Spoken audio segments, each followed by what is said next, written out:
à tous, nous sommes le 12 février 2022 et je voudrais vous parler ce soir de ce que j'ai eu à cœur. Dans ma dernière vidéo de France Prépare-toi, j'avais ouvert une parenthèse concernant la ville de Paris et un songe que j'avais eu. Que tous ceux qui ont un cœur d'intercesseur entendent ce que j'ai à leur dire, car c'est de plus en plus pressant sur mon cœur et le Seigneur m'a toujours confirmé les songes qu'il a pu me donner parfois de façon surprenante. Et là encore, il a confirmé cet après-midi. Et je dois libérer ce que j'ai sur mon cœur. Voilà. Maintenant, ce que je donne de la part du Seigneur n'a aucun cas une exagération. Ce que je peux dire, c'est que beaucoup de choses se préparent dans l'ombre dans cette nation. Mais l'œil de Dieu est implacable. Son regard va jusque dans les profondeurs de la terre et il voit dans le secret. Et si vous regardez bien l'image de fond de ces nuages que vous voyez, regardez bien, vous verrez qu'un œil est dessiné dans ces nuages. C'est quand même impressionnant. Parfois, il y a des choses qui se font et Dieu parle. Voilà. Pour toutes ces choses qui arrivent plus ou moins graves, je pense que ceux qui seront assis dans les lieux célestes avec Christ ne seront pas ébranlés de ce qui doit arriver.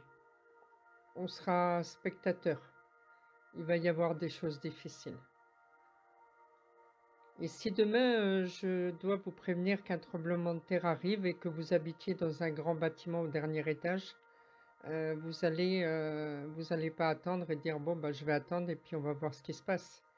Qu'est-ce qui va vous arriver? C'est que, ben, si vous êtes conscient de ce qui doit arriver, vous allez prendre, tout ce qui vous tient à cœur et fuir de ce lieu au plus vite. Vous resterez pas. Là, c'est la même chose. Pour la prophétie, elle vient directement du cœur de Dieu et ce que Dieu veut, c'est qu'aucun périsse, que tous arrivent à la repentance, mais qu'aucun périsse.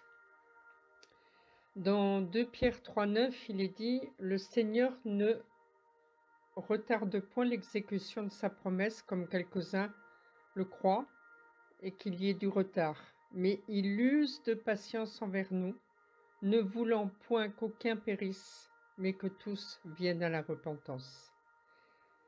Et dans 3 Jean 16, il est dit: «Car Dieu a tant aimé le monde, qu'il a donné son Fils unique, afin que quiconque croit en lui ne périsse point, mais qu'il ait la vie éternelle.» Verset 17, Dieu en effet n'a pas envoyé son Fils dans le monde pour qu'il juge le monde, mais pour que le monde soit sauvé par lui.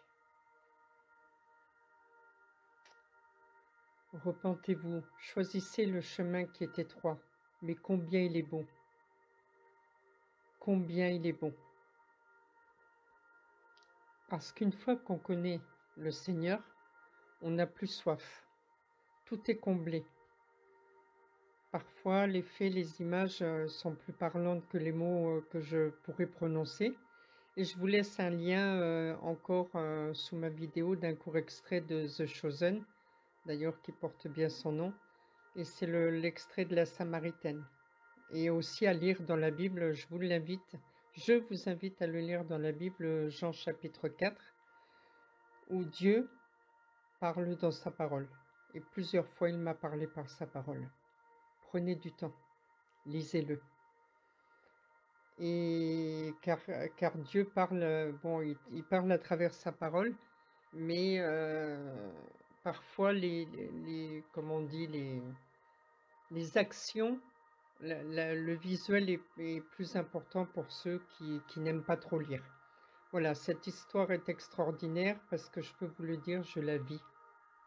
Je la vis. Je n'ai plus soif. Je n'ai plus soif.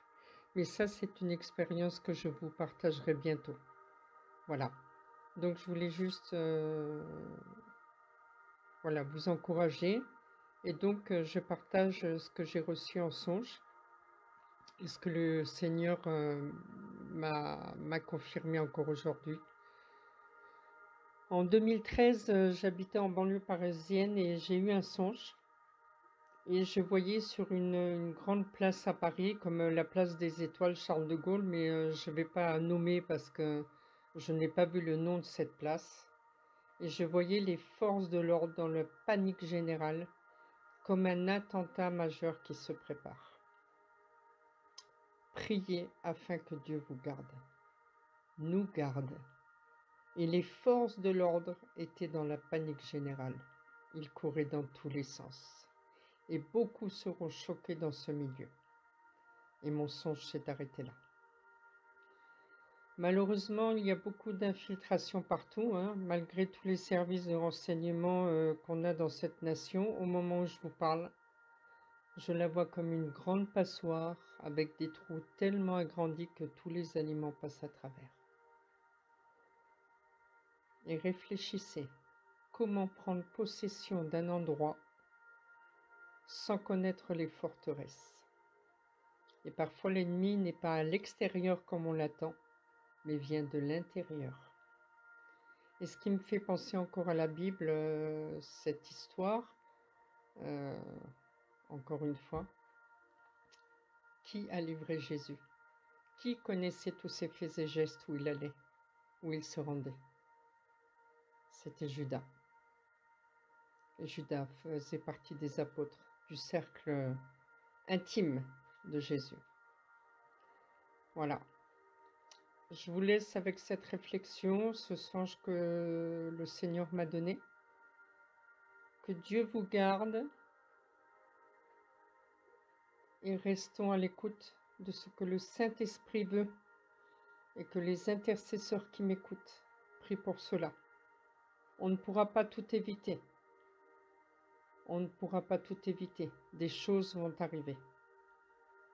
Mais la grâce de Dieu,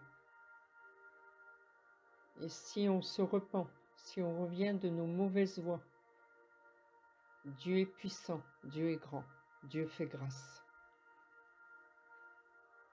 À lui soit toute la gloire. Soyez bénis. Amen.